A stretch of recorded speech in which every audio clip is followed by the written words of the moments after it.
Okay. Assalamualaikum. Very good morning to everyone. Yeah. I know it's challenging. It's the first working day of Ramadan.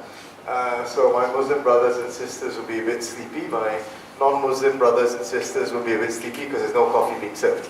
To understand. Thank you very much, Dr. Anis, for the introduction. We were also at a little school in Penang for a short while called Penang Free School. Now, I'm going to give this talk on what it takes to be a consultant, the do's and don'ts.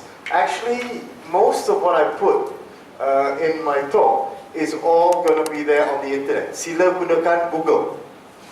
You will find it. But what I want to do is I want to share some examples of it from my real life. This talk will take about half an hour, 20 minutes. And then after that, it's Q&A. Now, I know in Malaysia, bila kita buat Q&A, I ask anyone, ada soalan, semua orang kata tak ada. Faham? Faham. Now, that means two things. Nombor satu, you faham kau-kau. Nombor dua, tak faham langsung.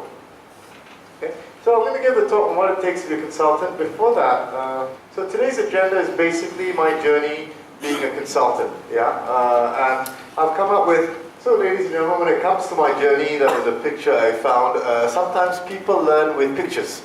So I needed to reflect back on what I was doing. I started my journey back in 1997 as a lawyer in Lee Hishamuddin.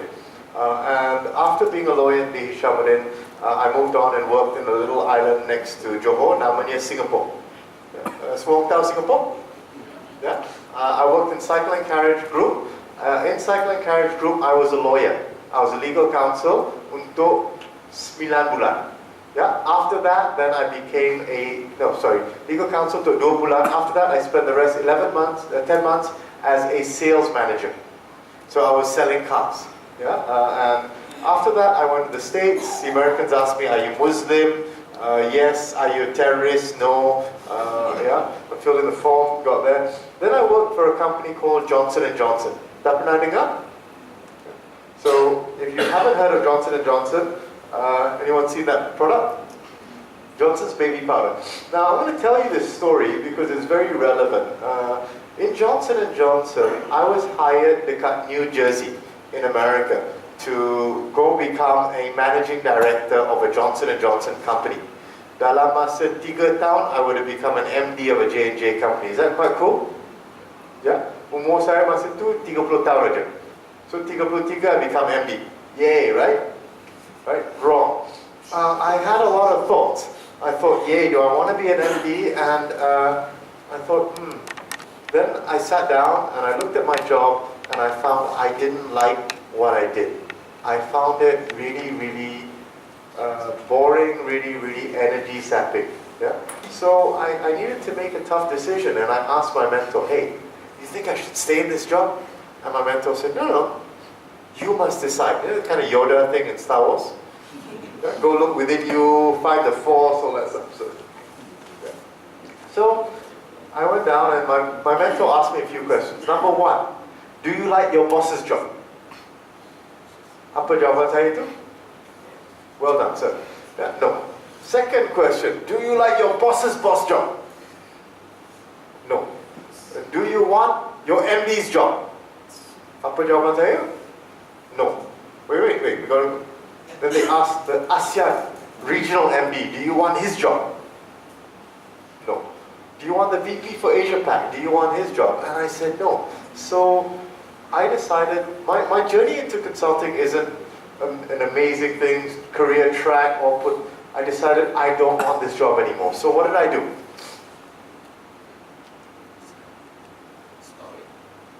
I quit. Well done. You guys are good. Yeah? Considering it's the first day of working day of Ramadan, you guys are so sharp. Well done. Okay, so I left my job. And I didn't know what I wanted to do. And I sat down, scratched my head and thought, there is something wrong with the way we do training and consulting in Malaysia. We have no measurable outcomes. Training is generally very, very boring, right? You got one fella here, cakap, you tulis, you tidur. Yeah? And you don't implement. So I thought, there's something I got to do differently. So I was in charge of this product called baby powder. Yeah? And I left my job and I said, I'm going to set up a consulting company. Now I want to ask you guys, what do you think all my friends and family told me? Out of your mind. You got it, yeah? Not one of them said, this is a great idea, I'm supporting you. My mom and dad were even better, yeah? My mom and dad said, we're not going to support you. Good luck, I hope you have enough money. I said, love you too, mom and dad. So, this is a concept which I want to introduce you to. Now, these slides will all be given to you. I'll send a PDF to you. And later on, you can do exactly what I did and Google image it.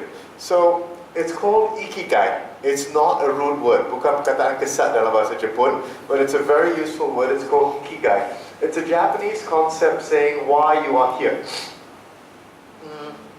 Now, I'm going to start off with an example of a lady who I like. Her name is Oprah Winfrey. Siapa dekat sini tak tahu Oprah Winfrey? Okay, good. You all know who Oprah Winfrey is? Don't worry, sir. I'll make sure I give you a copy of the slides in PDF. Tak payah ambil gambar. You'll get a PDF copy straight after this. So, Oprah Winfrey. Ingat tak? If Oprah Winfrey went to her mom and dad and said, I am going to be a talk show host, what will Amma Appa say? Talk show host, what is that? Yeah? So, Ikigai is talking about doing 4 things. Doing what you love, what you have passion for. Bila you bangun pagi, you nak pergi kerja. So I know some of you out there say, you know what, you want to do a tudong business, you want to do a nasi lemak business, that's what you love. Yeah? What you can be paid for, very important. Yeah? If your nasi lemak is very bad, don't do it. Yeah? What you are good at also, if your nasi lemak is bad, don't do it. So what you love, nasi lemak, making nasi lemak, yeah. What you're good at, yeah, okay. If you love it, you're really good at it, then think, will the world pay you for your nasi lemak? And think, does the world really need that? Does the world need more nasi lemak? So, this is a concept I can spend 3 days talking about. Kita kena duduk, kita kena tengok, apakah yang kita suka? When do you feel the most energized? When you wake up and look at things. And I think the most important lesson in being a consultant, I know I had a talk with Dr. Anis a while ago, there are a few other things I'll share, but I think the most important thing starts with you. Kita kena tanya kalau kita suka kerja kita. Kalau we have passion for our work, whether we are good at it, whether you can be paid for it, and whether the world needs it. But the first thing is, do you love it? Do you have passion doing what you do? So, ladies and gentlemen, sometimes, I was a lawyer. You look at my resume, you see it, all sorts of funny things, right? I was a lawyer, sales manager. So, over here, I was here. I was good at doing law. Could I be paid for being a lawyer? Boleh ke tidak? Boleh, right? Yeah? Now, I was comfortable, but I had this feeling of emptiness. Saya tak suka datang kerja. And I know a lot of my friends are here. And a lot of people in Malaysia were here. We're good at it. We can get paid for it. Now, when you move over here, doing what you love, you get excitement. But you're also not sure.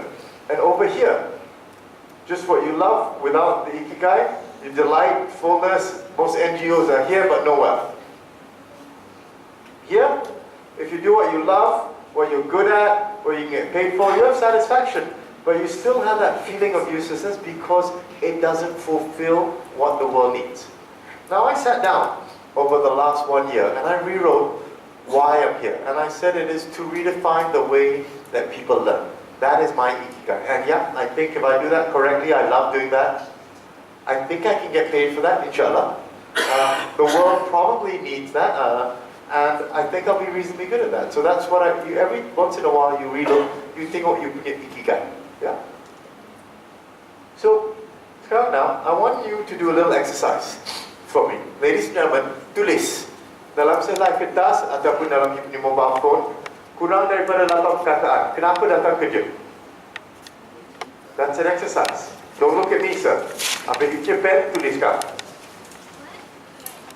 Why do you come to work in 8 words or less? Yeah? Please do not give me a Ramayana, Mahabharata, Hikayat Hang Tuah. Just 8 words or less. Yeah? 8 perkataan. Yeah, everyone clear with the concept of 8, yeah? Therefore, I don't need a whole page filled in. So, can you please tell me what you said? I want to be part of the team to promote integrity. Okay, part of the team to promote integrity. Okay. Now, when we look at what he said, where does he fit in here? Ladies and gentlemen, have a look back at this lovely, wonderful slide. Don't worry, you're getting your PDF copies. I think his mission is there, yes? I want to be part of a team.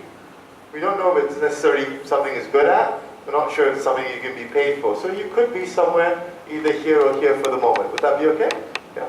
You want to be part of a team is good. But I think part of what when we say we know what we want to do, is it what the world needs? This is very important for us to do, yeah? Sir, at the back. Yeah. Okay. Now, that's good. Yeah. But I think both of those they like being part of a team. Now, the most important thing is looking at your mission. What do you do? Yeah. Ma'am. Me? Yeah. To survive. To survive? Yeah. To get a paycheck? Yes. Okay.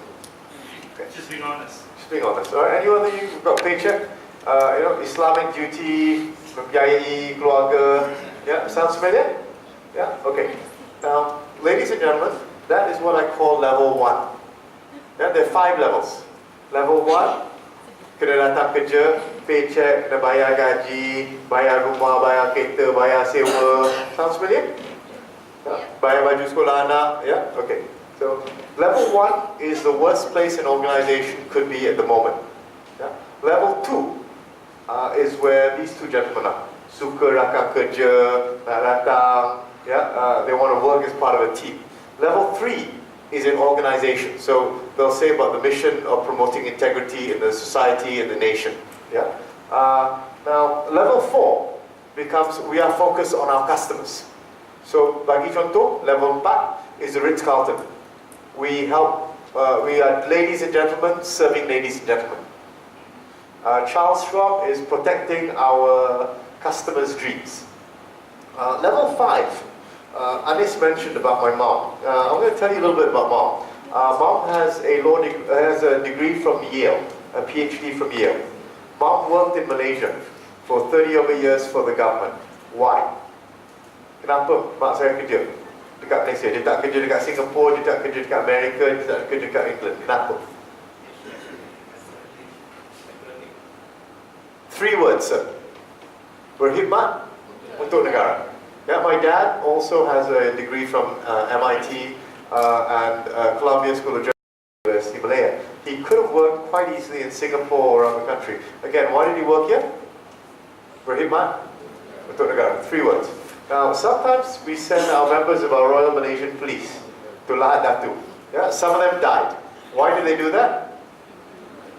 Berkhidmat untuk negara. Again, they didn't do that because they got wonderful OT, bonus, semua tu tak ada. Betul tak? Okay. So, if you look at it, ladies and gentlemen, level 5 is about purpose. Kita tahu kenapa kita datang kerja. Apa yang kita buat to contribute to the nation, the big picture, the customer, or whatever it is. So, knowing why you come to work every day is the most important thing.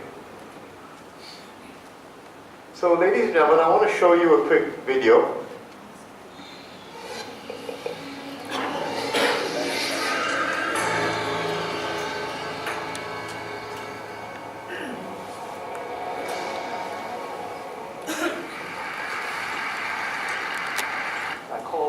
Circle.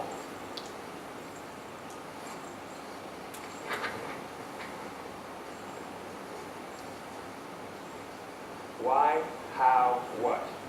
This little idea explains why some organizations and some leaders are able to inspire where others aren't. Let me define the terms really quickly.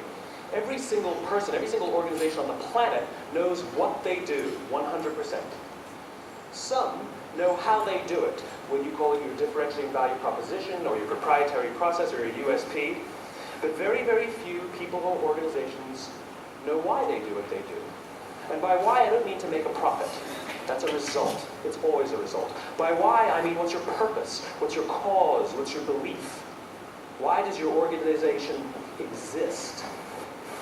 Why do you get out of bed in the morning? And why should anyone care? Well, as a result, the way we think, the way we act, the way we communicate is from the outside in. It's obvious. We go from the clearest thing to the fuzziest thing. But the inspired leaders and the inspired organizations, regardless of their size, regardless of their industry, all think, act, and communicate from the inside out. Let me give you an example. I use Apple because we understand and everybody gets it. If Apple were like everyone else, a marketing message from them might sound like this. We make great computers. They're beautifully designed, simple to use, and user-friendly. Want to buy one? Yeah. And that's how most of us communicate. That's how most marketing is done, that's how most sales is done, and that's how most of us communicate interpersonally. We say what we do, we say how we're different or how we're better, and we expect some sort of behavior, a purchase, a vote, something like that. Here's our new law firm. We have the best lawyers with the biggest clients. We have, we always perform for our clients, do business with us. Here's our new car. It gets great gas mileage. It has, leather seats. Buy our car. But it's uninspiring. Here's how Apple actually communicates. Everything we do, we believe in challenging the status quo. We believe in thinking differently. The way we challenge the status quo is by making our products beautifully designed, simple to use, and user-friendly. We just happen to make great computers. Want to buy one? Totally different, right? You're ready to buy a computer from me. All I did was reverse the order of the information. What it proves to us is that people don't buy what you do, people buy why you do it. People don't buy what you do, they buy why you do it. This explains why every single person in this room is perfectly comfortable buying a computer from Apple. But we're also perfectly comfortable buying an MP3 player from Apple, or a phone from Apple, or a DVR from Apple. But as I said before, Apple's just a computer company. There's nothing that distinguishes them structurally from any of their competitors. Their competitors are all equally qualified to make all of these products. In fact, they tried. A few years ago, Gateway came out with flat-screen TVs.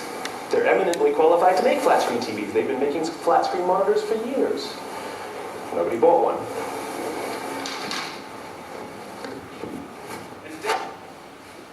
Dell came out with MP3 players and PDAs. And they make great quality products, and they can make perfectly well-designed products. And nobody bought one.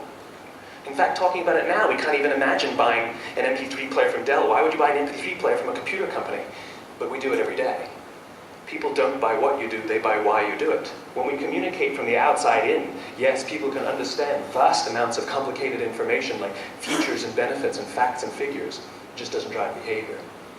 When we communicate from the inside out, we're talking directly to the part of the brain that controls behavior, and then we allow people to rationalize it with the tangible things we say and do. This is where gut decisions come from. Sometimes you can give somebody all the facts and your figures, and they say, I know what all the facts and details say, but it just doesn't feel right. Why would we use that verb? It doesn't feel right. Because the part of the brain that controls decision-making doesn't control language. And the best we can muster up is, I don't know, it just doesn't feel right. Or sometimes you say you're leading with your heart, or you're leading with your soul. Well, I hate to break it to you, those aren't other body parts controlling your behavior. It's all happening here in your limbic brain, the part of the brain that controls decision-making and not language. But if you don't know why you do what you do, and people respond to why you do what you do, then how will you ever get people to vote for you or buy something from you, or more importantly, be loyal?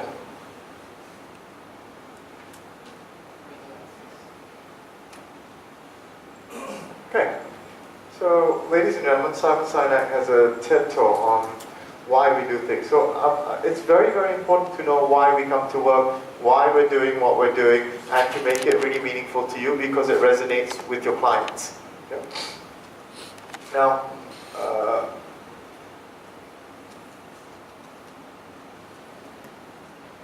so if I were to take one lesson out of this, do what you love and are good at.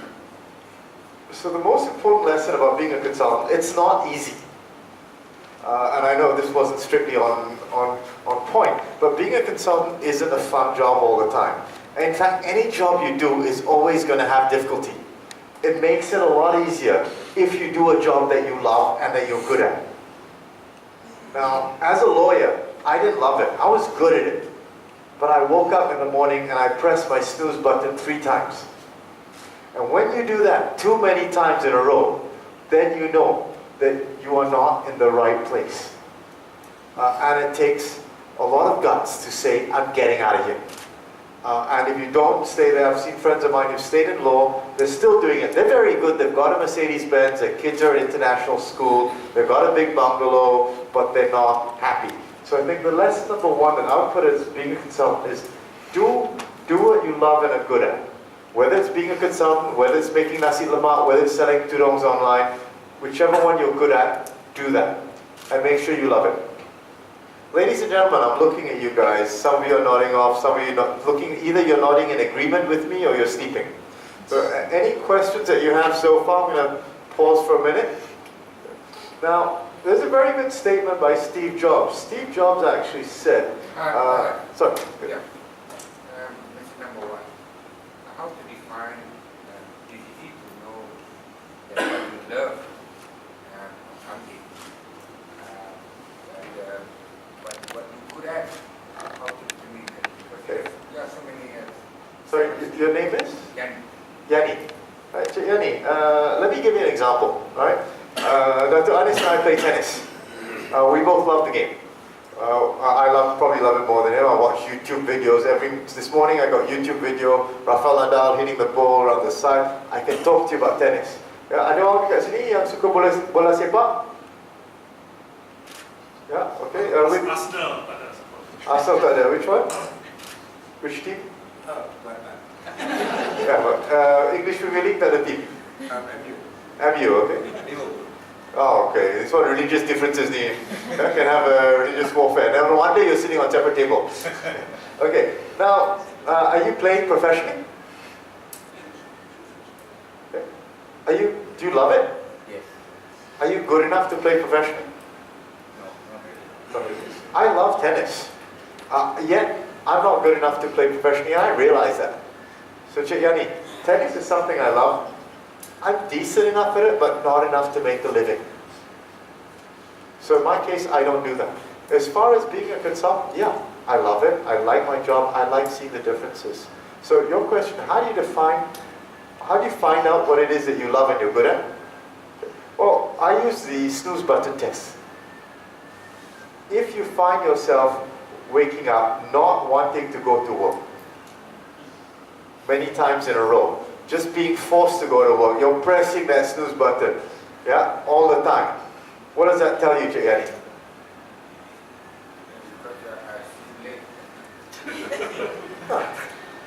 If you're energized and you enjoy what you're doing, you're okay to go. Yeah? But if you keep on pressing the snooze button, you dread going to work. And you also see your MC and EL goes up. Yeah? Oh, MC. Yeah? Immediately. So I would say that you'll find that you don't want to go to work, that's a good sign. When you look at what you're doing, just take a pause. Yeah, pause, look back. Is what you're really doing something which you want to do the rest of your life? And you say, don't worry, wait till I'm 60, then I can do what I love. I think that's too late, because I have a lot of my friends, some of them died already. Okay? So they're not going to reach 60. Yeah. So I'd say do what you love and what you're good at.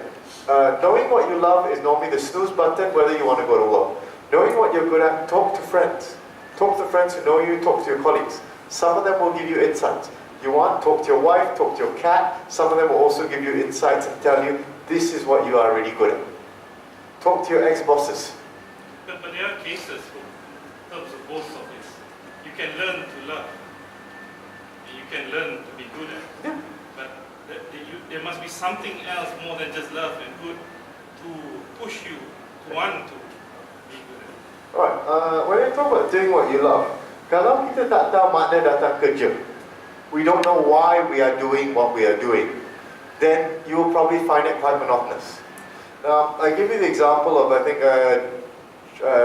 JFK, President JF Kennedy, went to talk to some guy in NASA, the guy sweeping the floor. Tanya, apa you buat? He said, Mr. President, I'm helping a rocket go to space. Yeah?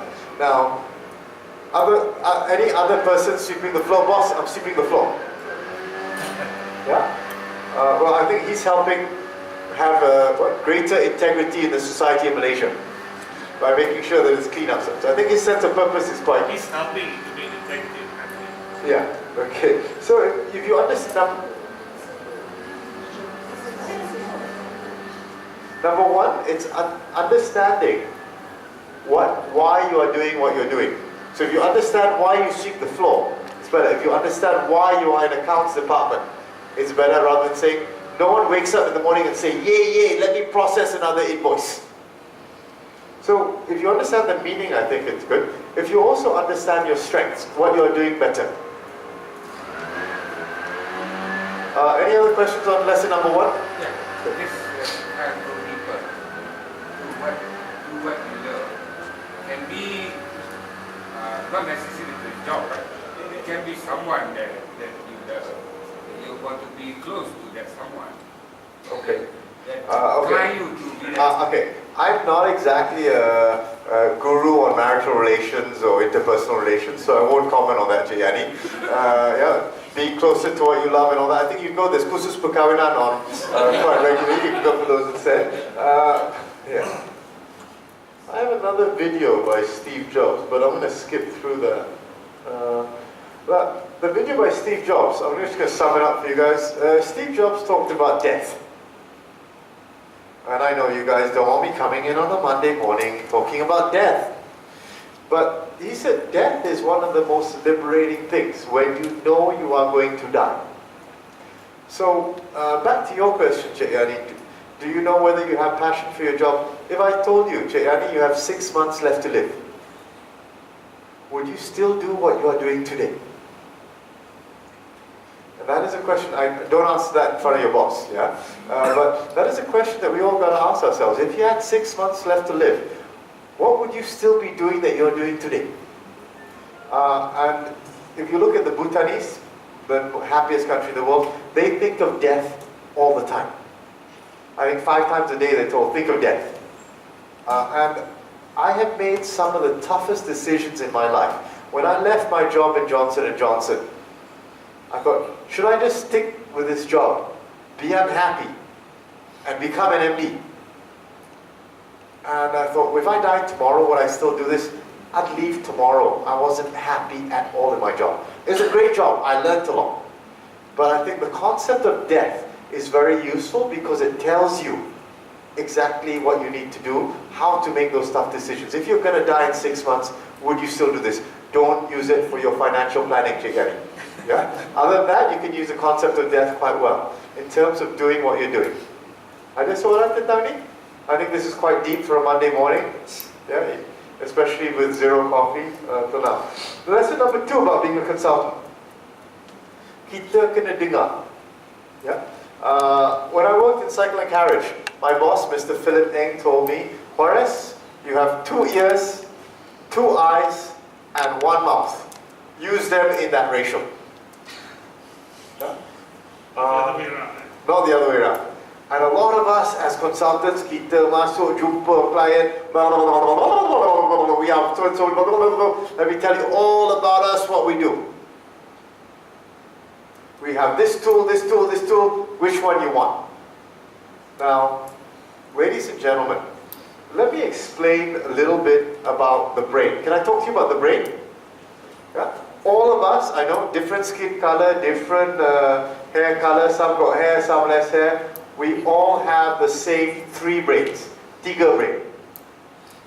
The first brain that we have is what I call our reptilian or old brain. Now, what is the probability of a consultant invited over here to Institute Integrity Malaysia hitting this lovely lady on the face? What is the probability? 0.00001%. Yet, why did she move away from me? Did she work out were you working out the probability when my hand was going towards you? Do you think, berapa consultant hantar semua satu orang? Did they think that? What did you think? I nampak you datang, tapi don't expect you. You tak buat apa? You tak fikir? Tak fikir. Because Kita reflect. that is your old or your reptilian brain. Okay?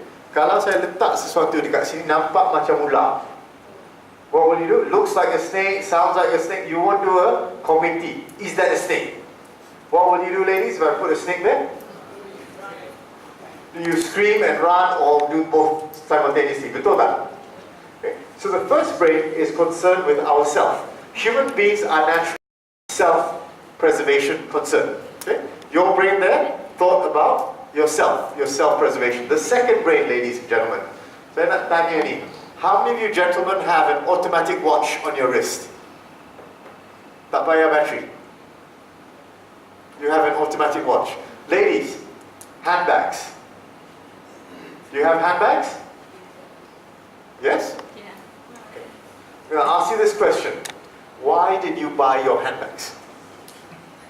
Inside. To put everything inside. Okay? Sila dapat the bag from Tesco, the plastic bag, and replace your handbag with it. Are you okay with that? Not really. Okay. Why did you buy your handbag, ladies? And to show off the brand. Not really. No? You bought it to make yourself feel good.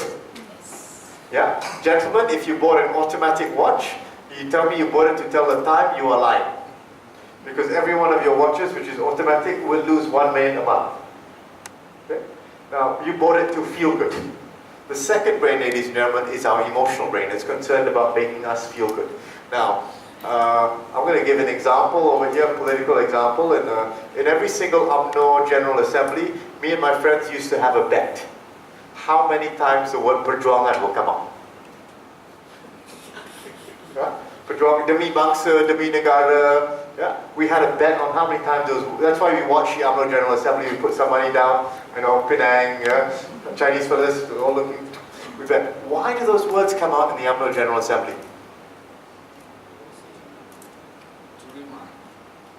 Those words, Touch. they touch your emotional brain. They hit your emotional brain. If you want to know why another guy called Donald Trump won, yeah, I know Donald Trump is my inspiration because if someone with his brain can become president, we all have hope, right? Yeah, but Donald Trump won because Donald Trump said, "Make America great again." Which part of the brain is that hitting? The emotional brain. Okay. So, ladies and gentlemen, the first brain, reptilian. Second, emotional. The third brain, new brain or functional brain, will calculate ROI, does this make sense or not? Now, ladies and gentlemen, when you go and see the other people, what you must do is listen. Find out what's important to their emotional brain. Now, when you look at Rolex, it claims to be a watch company, yes or no? Every single Rolex that you have loses 1 to 2 minutes every month. Your quartz watch, 50 ringgit quartz watch, is far more accurate than the Rolex. Why do people then pay 20, 30,000, 40, 50, 100,000 ringgit for Rolex? Because it hits their emotional brain, makes them feel better. So when you go out and see your clients, understand what it is that they want. I just went to meet a property developer and they said, we want to achieve our goal of being number 1. Then I said, how can we help you become number 1? Is that addressing the emotional brain? Or is it better telling you the whole story? My name is Juarez, I've been working here. You think they care? They don't give a beep. They want to know what you can do for them. Because our brains are naturally wired to be self-centered. Which your brain, you didn't think about, oh my God, I'm moving away, what's this consultant? No, you just thought, consultant hat, move out of the way. Self-preservation. So ladies and gentlemen, when you listen, one of the most important things, 2 ears, 2 eyes, 2 mouths, I thought I'd put a picture of a lady there so you guys wake up. Now, when you talk about listening, so you understand how people's brains work, few things I'd recommend you do. Number 1, write notes. Don't put them on a tablet. Why? You're thinking you're playing games. Yeah, somehow or other, the Harvard Business School says that when you write notes, it goes into your brain better, A. B, sometimes they think that you're playing games or WhatsApping or doing other things. Now, paraphrasing and repeating. So Yani, you mentioned this, you wanted me to talk about being closer to a woman that you love. Yes, thank you very much. I think that's a great point. However, I wouldn't be the expert on that topic. Yeah. So I paraphrase and repeat. Sometimes ask questions to clarify. Now, I'm not going to talk too long. I'm just going to give you two questions that I always ask my clients, and I'm sharing this with you. Yeah? So question number one, what is a key business issue that you want to solve?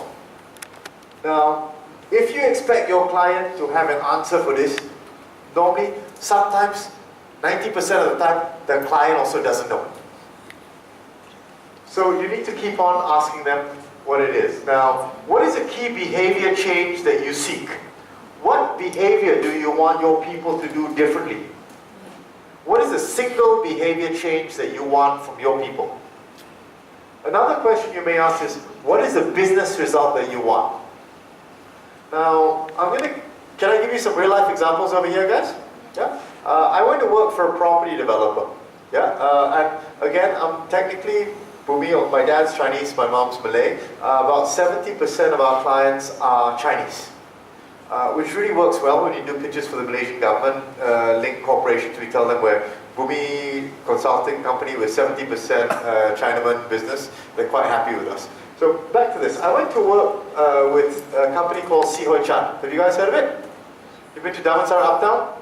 Yeah, Starling Mall. Yeah, we worked with them, and we walked in and he said, look, I want you to train my people to be innovative. Here is I want you to train, I want you to do 10 workshops. No, 20 workshops. Innovation training. And I was talking to the owner, Mr. Teo, and I said, Mr. Teo, I can take your money. I can do the 2-day training.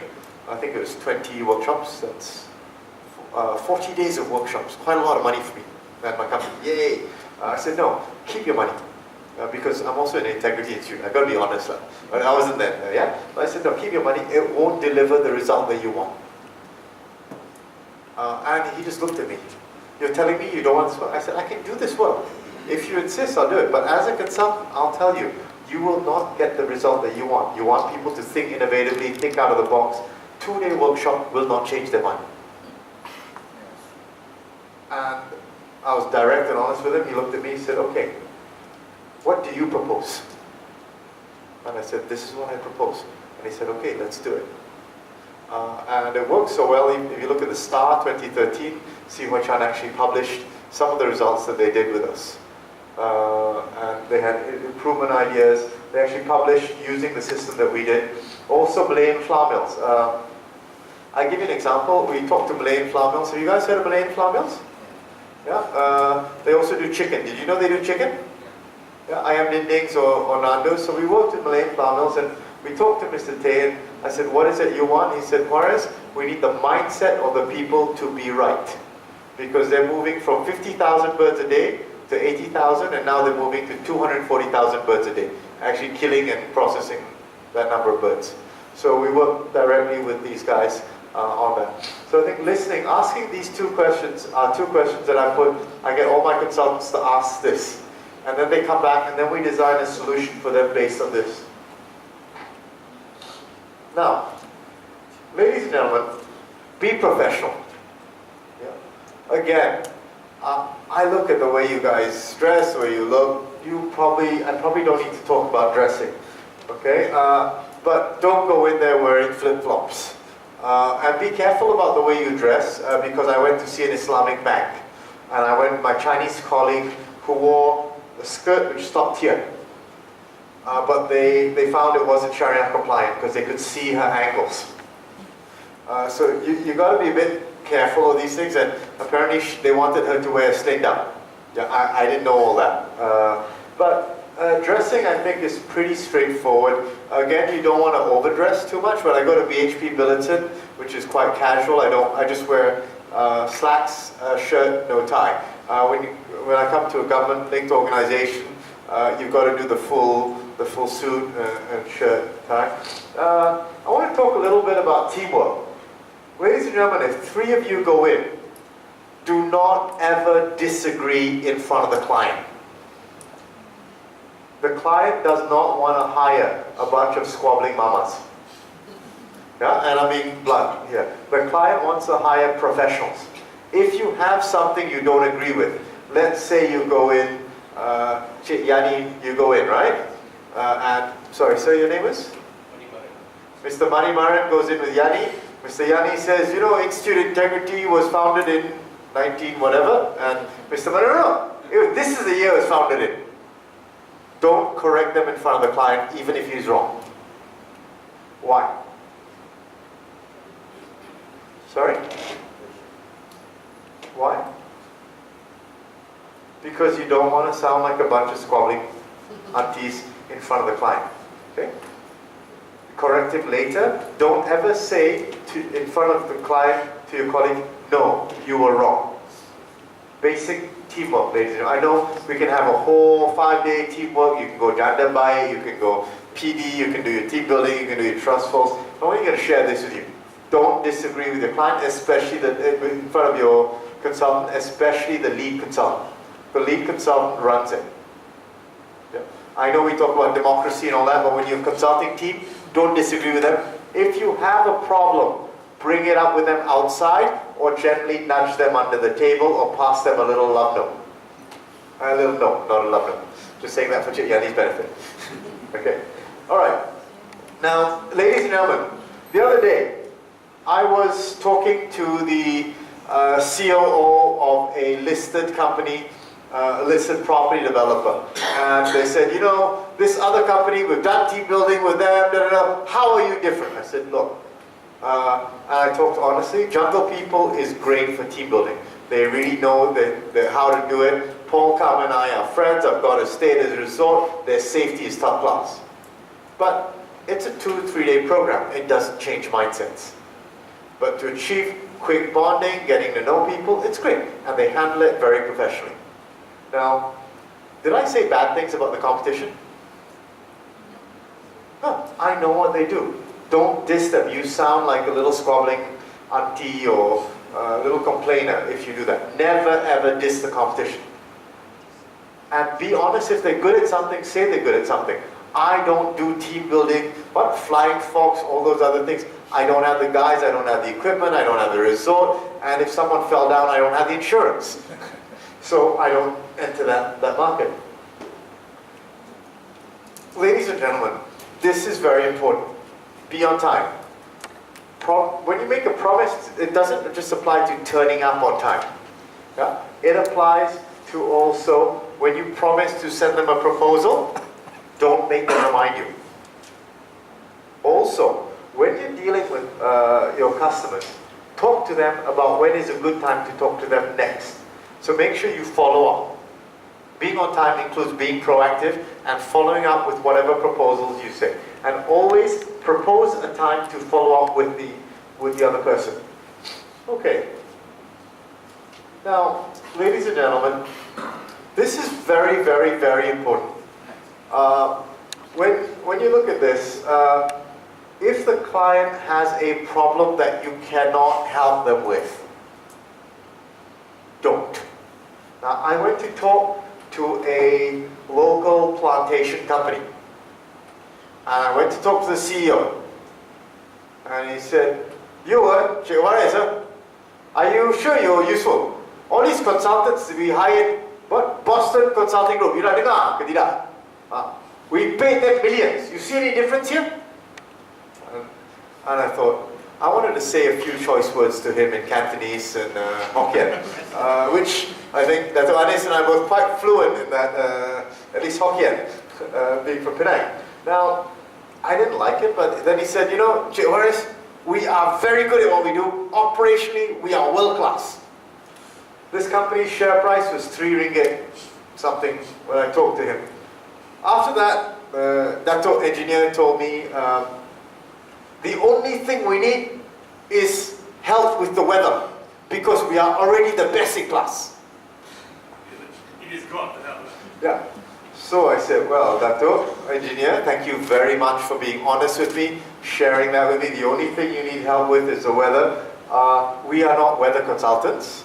Should I know any weather consultants, aka BOMOs, I'll be pleased to refer them to you. Wishing you all the best on your journey. Just to share with you, the particular plantation organization is listed. Their share price is around 1 ringgit something at the moment. Yeah. Another thing, don't be afraid to tell it like it is. And in some cases you have leaders who are, for want of a better word, a-holes. There are leaders who shout. There are leaders who bantai. There are leaders who say very, very harsh words. And you have to tell them, if you continue doing this to your people, you will not get the business results that you want, or it's not sustainable. Let me give you some feedback on how you did it. And if they sack you, they sack you. But at least you've done your honest bit to address them. Any questions so far, guys?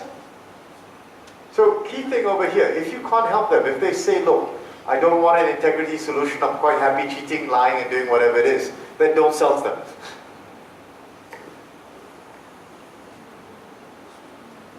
Now, ladies and gentlemen, the only thing I'm going to share with you is the last slide over here. It's never stop learning. They hire you because you understand what it is with integrity. As consultants with integrity, you know what it's like, you know all the markers, you know when there's probably very high theft, corruption, there's normally bad leadership. Yeah, you also know when there's bad leadership, there's also bad safety if it's a plant. Yeah, so you have the knowledge. You get hired because you have the knowledge. Now I'm actually stealing something from Tony Robbins. If you look at the next bullet point, it says continuous and never-ending improvement. Like that Dato engineer told me, we are the best in class already. The moment you say that, you become like 3 companies, which I'm going to give you examples of. One of them is called Kodak. Siapa dekat sini ingat Kodak? Ya? Ingat? Ya? Gunakan Kodak sekarang ke tidak? Tak ada, okay? Why? Kodak bungkus. Ya? Now, siapa dekat sini ada telefon Nokia? Angkat tangan. Sekarang, how many of you are holding a Nokia phone? Used to have, yes. Okay, I know everyone used to. I used to have, we all used to have. How many of you have a Nokia phone on you at the moment now? Dah lupa, right? Okay. BlackBerry. Oh, you still got a BlackBerry? Okay. You can use WhatsApp on it or no more? A new one can use WhatsApp now. Okay. So far, you're one of the few. I've done this quite a few times. BlackBerry, you normally get one or two species. All right. Now, if you are like Nokia, BlackBerry, or Kodak, or that company which I will not mention, which is a plantation company, and you do not improve and you say you are the best, guess what?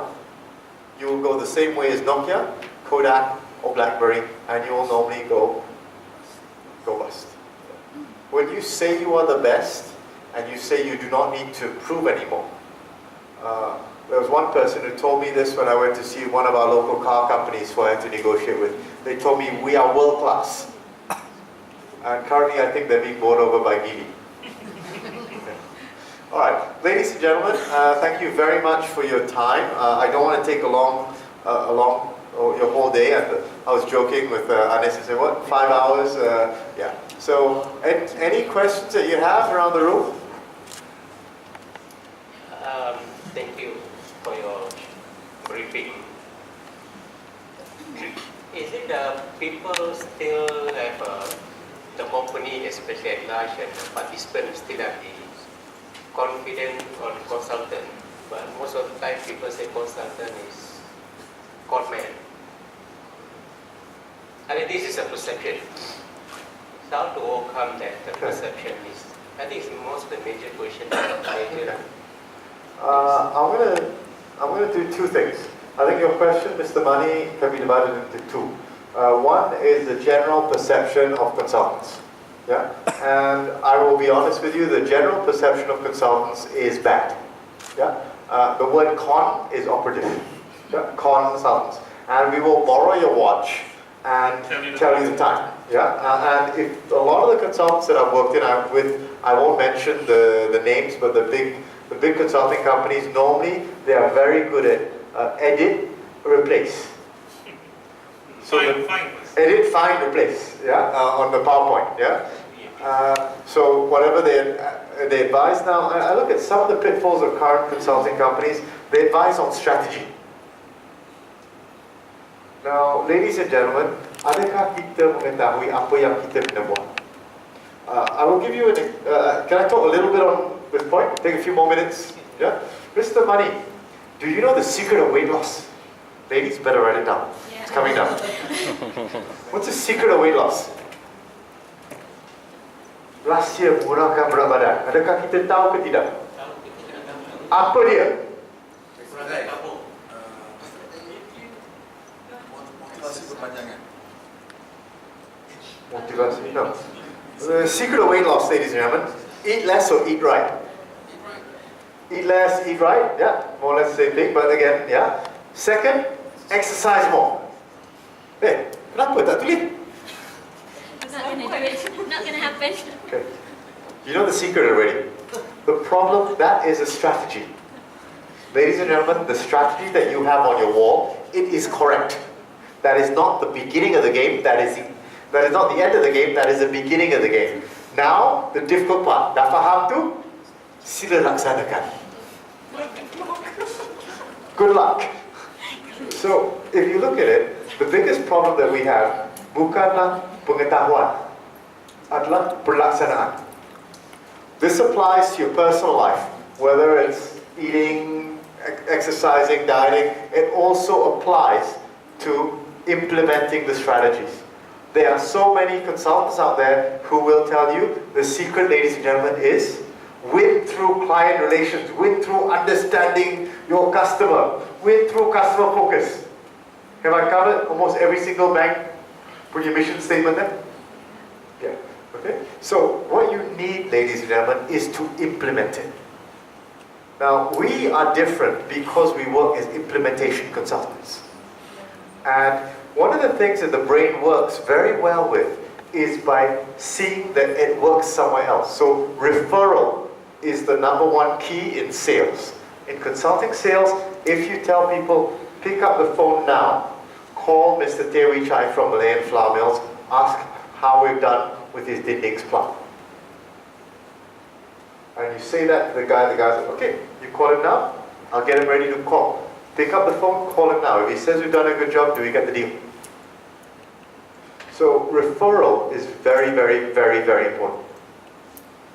I find that's the most important thing. Plus, you're also going to find these people who you work with, they move to other companies. If they like you, they find you did a good job, and you didn't give them a bribe, they will continue working with them. And sometimes you find that you just get them a cup of coffee after that, they're very happy, or just a lunch, it's not a bribe, it's below 50 ringgit, they're really happy with that because you gave value to them. In fact, what I find when I'm a good consultant, my clients actually buy me meals because I've shown bottom line results. Okay. So, first bit, consulting has a bad name. Agreed. The only thing that you can do out there is say, we're different. How are we different? Again, I look at integrity, you've got specific tools. McKinsey, BCG, Booz, they don't focus on integrity consulting. And also, if you look at the cost of integrity, lack of integrity, that could be a very high cost. So that could be things that you talk to your clients about.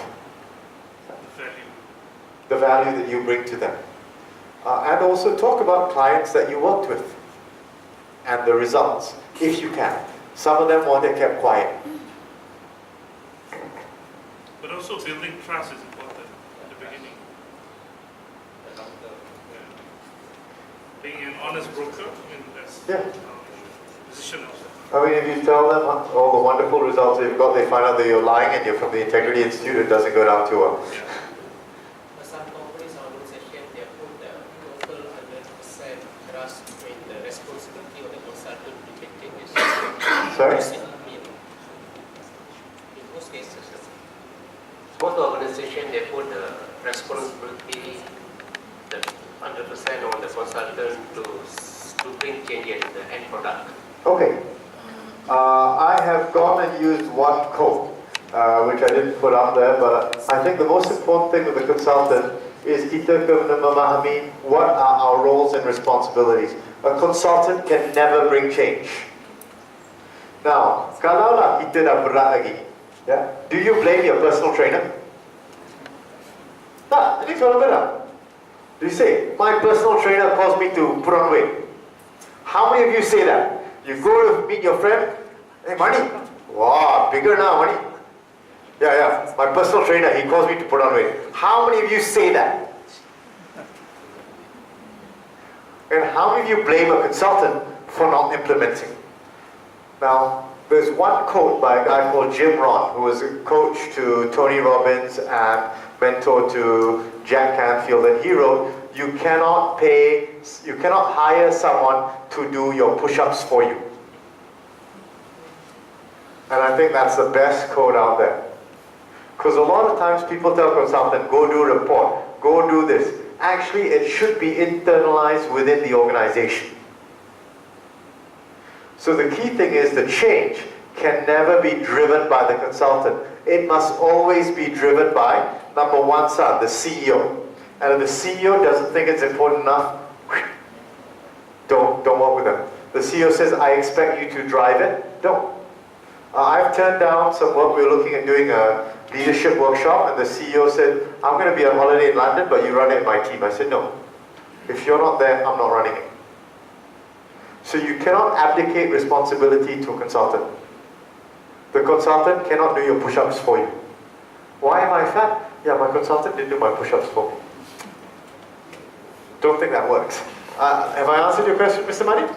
Okay. But in the current situation now, actually, this is happening in the market. Actually, the perception of the organization or agencies, they depend on the consultant to do change. In fact, the CEOs or even the ketua pengarah or whatever, giving to someone to handle that thing, you just, I just want to look for problem solving. You go and look for a consultant. Maybe the consultant can be our gurus and all that. We want to see changes happening. That's I think happening around actually. So totally depend on the consultant to do changes and all that. But how do we want to tackle this thing up? Because we have to be top down. The CEO must be responsible on that. How do we address to them actually? Mention it to the CEO. Look, we mention. What I do is I mention my success stories. Now, can I just give an example of what we've worked on? We have one arm which is lead consulting, basically process improvement. Yeah, AKA lead sounds very complex, but I mean namanya common sense. Yeah, and we work with Malayan flour mills, ayam dindings. Now they're killing chickens. Any one of you killed chickens before? Tak pernah. Okay, you stop eating chicken after about a day of working in the plant. But they kill chickens, 50,000. Ya, diproses dalam masa 1 hari, 1 day. After we work with them, 80,000. Do we take credit? No. If we didn't work with the managers who were working there, the managers were there day in, day out. We go 2-3 days a month. Can we affect change? No. Now, how many of you, excuse me, sir, would you listen to a consultant hired by Dato' Anis? Consultant tells you, please do that. Change the way you do your hair. Will you listen to him? You know, the consultant's going to leave in a few months. I mean, just smile and say, yeah. So you're never going to listen to a consultant who gets put in your organization. So you got to explain that to the guys. Ask the ketua pengarah or whatever, would you listen to a consultant who came here, hired by number 1 or number 2 or whatever? Would you then listen to them and smile at him? Then say yes. Would they do it? Is what they'd probably say behind his back, yes? So you've got to educate your customer, educate your client on this. That it's not your role, it's got to be driven internally. Does that answer your question?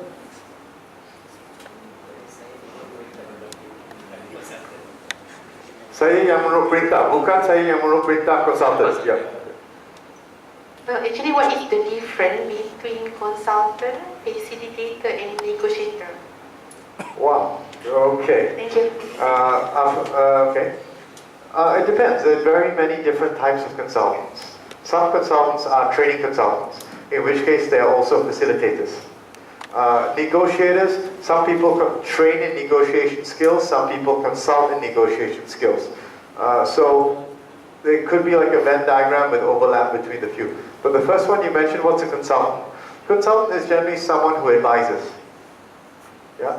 But again, if they don't listen to your advice, then they can't always be held accountable or responsible. What we are trying to do now especially the government, is to outsource work to the consultant. Mania consultant, you process my invoices or whatever else, and we want to measure you on the result. But if you don't measure the internal fellow on the result, it will never happen. So I'd say consultant is someone who advises. The next one, facilitator, is someone who talks in a room like what I'm doing. A negotiator could be someone who's hired to negotiate on behalf. Could be a lawyer. City integrity. Yes. We are selling something intangible. Yeah. You cannot see integrity, but of course you can see the result of lack of integrity and with integrity. Right? You can see the result of it. And most of the time we are selling something that people don't really want to buy. So they say that saya dah okey dah, jabat saya ni dah okey. Jabat saya dah okey, kita tak ada problem. But yet you want to sell something. How do you sell something that people are reluctant to buy? Okay.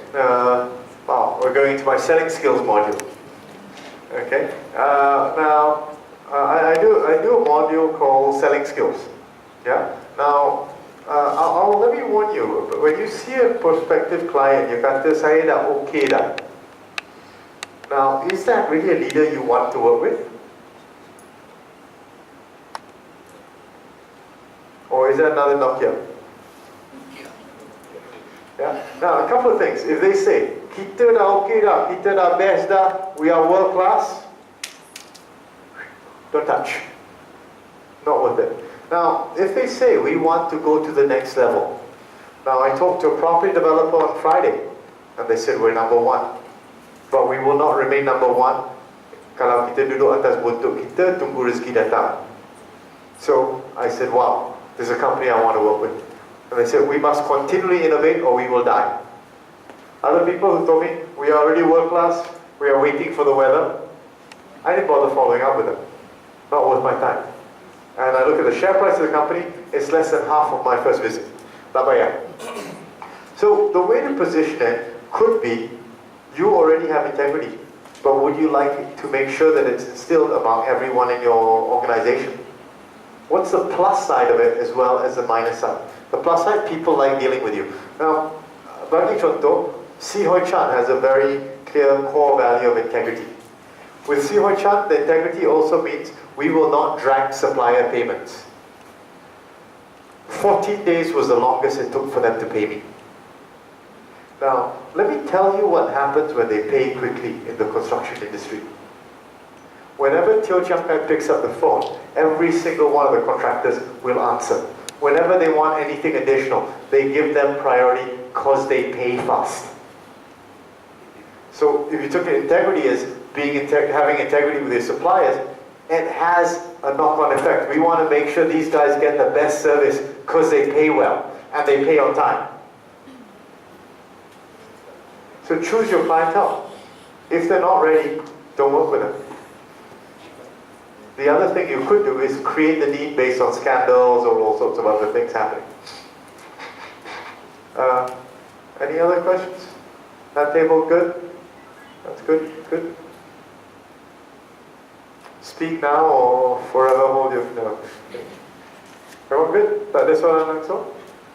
When you look at, can I just talk a little bit more about what you said? When you look at selling, one of the most important things that you sell is you sell to pay.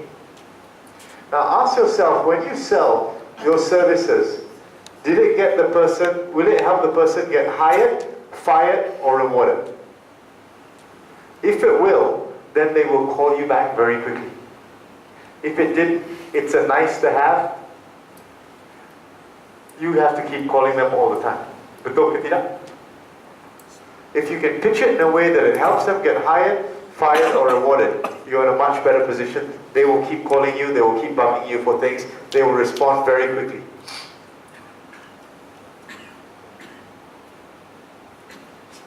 I'll give you one example. Can I give you one more example? We're doing a transformation program, LEAD, again our common sense program, and we're doing it for a wood company, it processes wood. Now, the wood guys really need us to come in because they are going to increase production by 700%. They are going to start exporting. Now, when they export, they will have an audit from all these companies. Based on the current state of the plant, they will pass 0 audits. So they need us to come in. So that's a place which we look at working with very closely. And they call us to come in immediately. If I call this week, we're there on Tuesday. Those people I work with. Other people who say, we're already there, tak payah, don't bother. Treat the clients, the relationship which they have with you, look at them as a male to female relationship. If a woman says, I'll call you, don't call me, they're not interested. Alright, ladies and gentlemen, all that I've taken up just over 1 hour of your time. Any other questions that you have, or any comments or feedback? Mr. Mani, elect.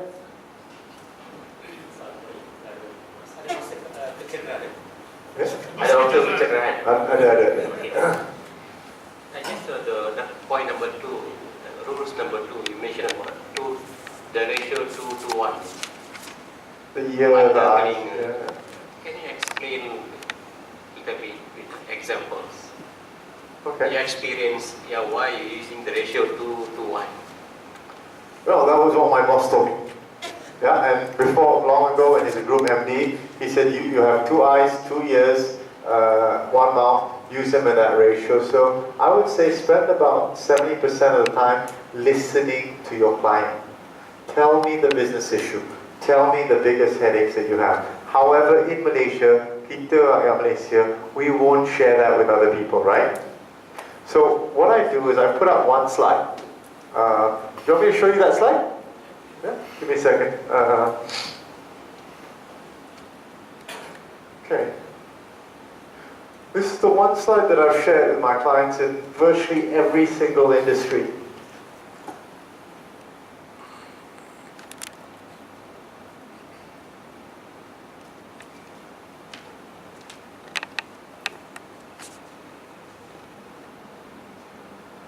When I share this slide, every one of them says, hey, how do you know that about us?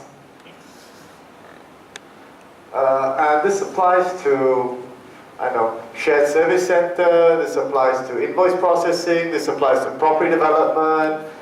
And I say, these are the common issues that my clients have faced. I don't know if you share them. Guess what happens, Mr. Money? I'm guaranteed a half-an-hour meeting after that. Sorry? I did no needs analysis before walking in. This is the 1 slide I show every company that I see. Huh? I share this 1 slide and they tell me at least most of my clients say we have at least 3 things on this slide. This one, okay, this one, okay. Most of the middle managers will tell me I'm 100% right. The CEO will tell me 2 or 3. The middle managers will tell me, how you know about this? And then I say the solution that we have normally helps address these issues. These are the common issues all my clients have. This 1 slide normally gets everyone talking. Sorry? Which one? Number 4. My people need to talk to each other. Most of the time we'll send you for team building. PD, you go to trust falls, spider web, all that. But if you don't change your business communication process, Mananya, we don't look at all your meetings, all your internal meetings, have structured meetings, nothing changes. I was with Johnson & Johnson. We had about 5 million ringgit we spent on team building in 2004. Yeah? It was the biggest waste of money ever. I can tell you about trust fall, spider web, all this other stuff we did. What? Sing kumbaya, campfire, semua tu boleh. Club match rating aku dah pergi, Shangri-La Tanjung Aru pun dah pergi, Penang pun pergi, PD pun buat team building dekat this. So if they don't talk to each other, you don't put a structured process, nothing happens. Team building 2 minggu lepas tu, everything goes back to normal. Yeah? Johnson & Johnson Malaysia was ranked 200 in the world for employee satisfaction. After the team building and 5 million ringgit, we were still 200. Yeah. Alright guys, Thank you, ladies and gentlemen. Terima kasih. If I said anything to offend anyone, saya minta maaf. I hope you enjoy. I was very terus terang with all of you guys. Thank you very much, ladies and gentlemen. Personally, because I feel that we can learn. We are an organization that I thought my voice loud enough. We never claim we are the best. There's a lot of things to do to improve. We know we are facing with a real problem, and because there's a real problem out there, therefore there's a reason for us to wake up every morning to come to work. There's a great agenda that we all have to come together, and I think the work that we are doing, we don't even have to go and sell. See, the thing is, the difference is that we don't need to do the salesman pitch, because people come, they need help. But the only thing that I hope from all of us, when we go and help people, is some of these things that you hear today, Juarez. If you can prepare yourself, present yourself, listen more, don't argue in front of the client, show professionalism, dress well. When you build the trust first, that's why I insisted that before you go, I meet the CEO. So every time there's a kickoff meeting, I meet the CEO first. I look into the eyes and say, look, you better tell me that you want this. It's not something that, the subordinate is doing. If you don't want, I don't want to come and do business. In fact, we know there are some organizations where their staff wants to do a shortcut method, the cut and paste edit kind of thing. And I went and told straight away to the cashier, I said, you want to do that, you do it yourself. We don't do that kind of business. We will do. I am bringing you the best team of my team, and we want to help you. So then the guy said, yeah, of course we have to do it properly. So, but it's always good to get an outsider to come and share some of these other things that sometimes while we're doing things, we don't think about those things, and it's important that by learning this additional thing would make us hopefully better, not the con man, but we are a genuine consultant. It depends on the question that Jude was asking earlier. The terms of reference that they give a consultant, within that you can either be a negotiator or a facilitator or coach. Now the term is being used as coach. But we don't want to be, we just want to be able to go and help. So what the core word that we should have, we are there to help people. And if you go with that kind of spirit, then people will say that you are here really, they are very helpful. Rather than you come and be the con man and borrow your watch and tell people's time. You don't cheat people, because you are there to assist them to find a result. That's why I always insisted, understand their problem. Why I ask all of you to do the scoping to make sure we really first go down to the bottom. What is the problem? If we don't know their problem, no way we can provide any solution. Only by understanding their problem, then you can always come back. So hopefully the next after this, we can get perhaps some maybe CEOs of any organization to come and tell what is their expected, what's the expectation from us. Then perhaps we can, by learning today and understanding the expectation, perhaps we can prepare ourselves better whenever we go out to assist and help those organizations. Why? Because we want to help the country become a better place for our future, for the future generation. And so with that, I thank Juarez again for spending this half morning. I know that it's a lot of his time, and we can't afford. So please give him a round of applause.